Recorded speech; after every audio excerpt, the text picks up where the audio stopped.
Okay, let's dive into this explainer and completely program your brain for ultimate efficiency. If you are currently preparing for the Cambridge Additional Mathematics syllabus, specifically subject code 0606, you already know that the pressure is absolutely on. You're dealing with incredibly complex concepts, incredibly strict time limits, and examiners who are looking for very specific, highly structured answers. Today, we're going completely under the hood of one of the most foundational, yet surprisingly tricky topics in the entire syllabus: multiplying vectors by scalars. We're going to look at exactly how a simple number, a scalar, can completely change a vector's magnitude and direction. But more importantly, we're going to engineer your exact exam strategy to capture every single mark available. We're going to build an automated, foolproof system in your mind so that when you sit down for that paper, you aren't just hoping for the best, you are systematically executing a winning strategy. Here is the game plan. We're tackling the vector multiplication trap, unpacking core algebraic principles, implementing a 5-step vector framework, proving parallel lines and collinearity, and finishing with top examiner warnings. Let's get right into it. Starting off with Section 1, the vector multiplication trap. When you sit down and really look at the principal examiner reports for Cambridge Syllabus 0606, a fascinating and honestly slightly tragic pattern emerges. Why do students consistently lose marks when applying a scalar to a vector? It's literally just multiplication, right? Well, it turns out that multiplying vectors by scalars is constantly treated as a simple, rushed arithmetic problem, instead of a geometric transformation. The real trap here is the pressure of the exam hall. When that clock is ticking down, students speed up. They look at a column vector, they see a scalar on the outside, and they multiply the top x component perfectly, but completely forget to multiply the bottom y component. Or worse, the scalar happens to be a negative number, and while rushing through the mental math, they completely botch the vector's direction by dropping the negative sign. They rely on chaotic, on-the-fly arithmetic rather than a structured, step-by-step algebraic process. And that rushed approach is exactly what the examiners are waiting to penalize. Let's move to Section 2, core algebraic principles. To beat the trap, we have to understand what Cambridge actually wants from you. They are not just looking for a final answer at the bottom of the page. They heavily prioritize analytical depth. This means you absolutely must demonstrate mastery of the fundamental math underneath the question. Examiners specifically want to see the algebraic steps that prove exactly how a scalar transformed the initial vector. Think about it this way. If a vector represents a specific journey from point A to point B, the examiners need to see the exact step-by-step mathematical mechanics of how that journey was lengthened, how it was shortened, or how it was completely thrown into reverse. If you just magically arrive at the final destination without showing the map of how you got there, you are not meeting the core assessment objectives. Before we continue, subscribe to our YouTube channel, Ace the Exams, at acetheexams_IGCSE to excel in your Cambridge examinations. Click that subscribe button and hit the bell icon right now. Okay, so getting back to how examiners grade your paper, the absolute most crucial point you need to understand is the method mark strategy. In the Cambridge 0606 framework, M1 marks are heavily awarded for the process, not just the final numerical accuracy. If you simply write down the final column vector in your answer space without explicitly showing the initial vector being multiplied by the scalar outside the bracket in your working area, you are throwing away a massive safety net. Why? Because if your rushed mental math was even slightly off and your final answer is wrong, the examiner has zero evidence of your method. You get 0 marks. But if you prove the algebraic journey on paper, even if you make a silly addition error at the very end, you still secure those vital method marks. The syllabus itself explicitly states that top-performing students exhibit a connected conceptual understanding that is transferable to unfamiliar contexts. That's a lot of academic jargon, but what does it actually mean for you? It means you need to visualize what a scalar actually does. Think of a scalar like a volume dial on a speaker. If that scalar dial is turned up greater than 1, it actively stretches the vector out, making it longer. If the dial is turned down to between 0 and 1, like a fraction, it shrinks the vector, compressing it. And if that dial hits a negative number, it flips the arrow entirely in the opposite direction. It doesn't just change the numbers, it fundamentally changes the geometry of the line. Once you internalize this underlying geometric reality, you aren't just memorizing rules anymore.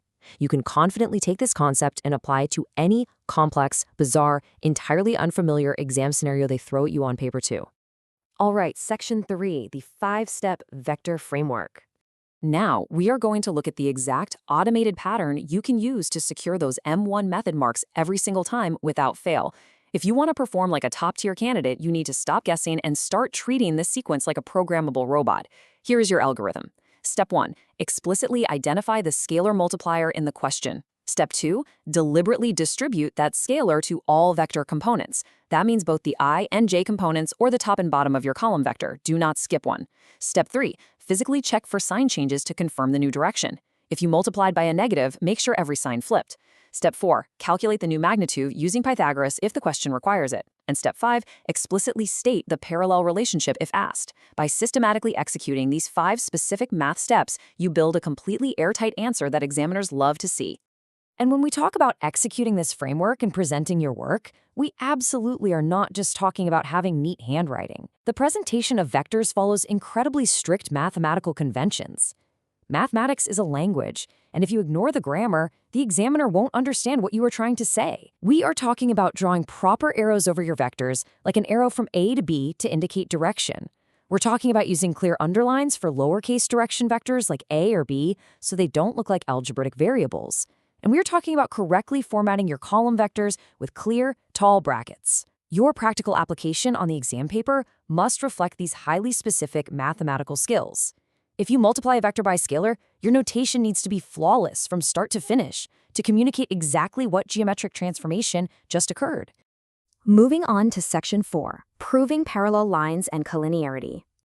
Stop scrolling, subscribe to our YouTube channel Ace the Exams at acetheexams_IGCSE to excel in your Cambridge examinations. We've helped thousands of students improve by 2 to 3 grade boundaries.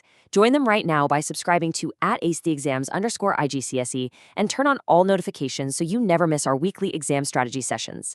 Let's elevate this entire process to tackle the higher order geometric proofs that senior examiners demand to see for those absolute top grade boundaries. Problem solving at this elite level usually involves proving that 2 lines are parallel or proving that 3 specific points lie flat on the exact same straight line, a concept known as collinearity. You don't do this by just eyeballing it. You do this algebraically by setting up an equation where vector A equals lambda times vector B. Lambda is just a Greek letter we use to represent our scalar multiplier. By actively factoring out that constant scalar lambda from your calculated column vectors, you are mathematically proving that the 2 vectors are just scaled versions of each other, meaning they absolutely must share the same direction. This equation, A equals lambda B, is the ultimate problem-solving engine for advanced 0606 vector questions. When you are deep into evaluating your own working, particularly in those nasty, multi-part, high-mark vector questions at the back of the paper, you must deliberately run a self-check. Think of this as your internal quality control. You need to ask yourself these specific analytical questions. Did I actually remember to distribute the negative sign to both the top and bottom components, or did I rush it? Are the final vector components fully simplified, or did I leave messy, uncalculated fractions? And finally, is the common scalar explicitly stated on the paper, or did I just leave it floating in my head? This is the exact level of mathematical rigor the examiners are testing you on. They want to see that you can evaluate your own algebraic evidence before submitting your final answer. This side-by-side comparison right here is pure gold for your exam strategy. When a Cambridge command word requires you to show that or prove, a basic lower-scoring response simply calculates the numbers, writes down a column vector, and leaves it hanging there in the blank space. But an elite maximum mark response uses those numbers to form a concluding logical mathematical sentence. Look at the difference.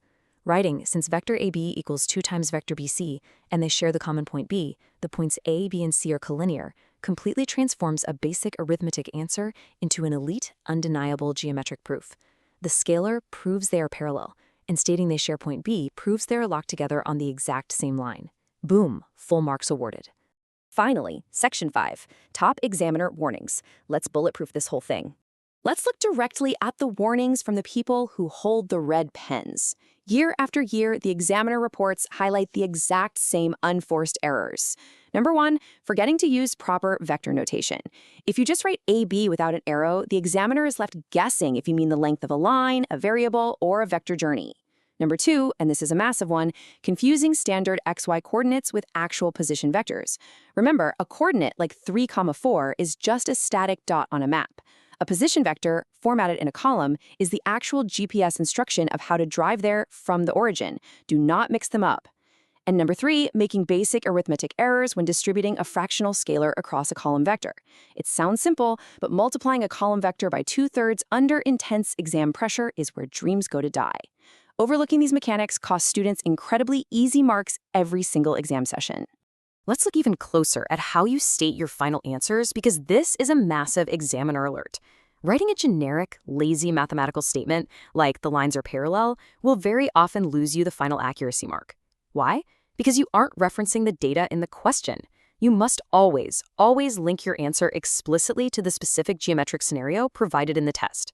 Stating something precise, like line segment AB is parallel to CD and is exactly twice its length, grounds your math in the reality of the question. It shows you understand the scalar is 2, and it applies to those specific lines. Generic, textbook-style answers simply will not get the full marks in Cambridge 0606. Now, to ensure you don't forget this framework, you might be tempted to memorize some ridiculously long, complicated acronym. But let's be totally honest with each other. Your brain often deletes complex formulas the exact moment the exam timer starts and the panic sets in. Instead, I want you to practice a very simple memory hack: the format freeze. Before you dare turn the page to move to the next question, I want you to freeze for exactly 3 seconds and look at your answer block. Check 3 things. Are my vector arrows clearly there? Did I multiply both the top and the bottom numbers? Is my positive or negative sign correct? That deliberate 3-second freeze saves entire grade boundaries.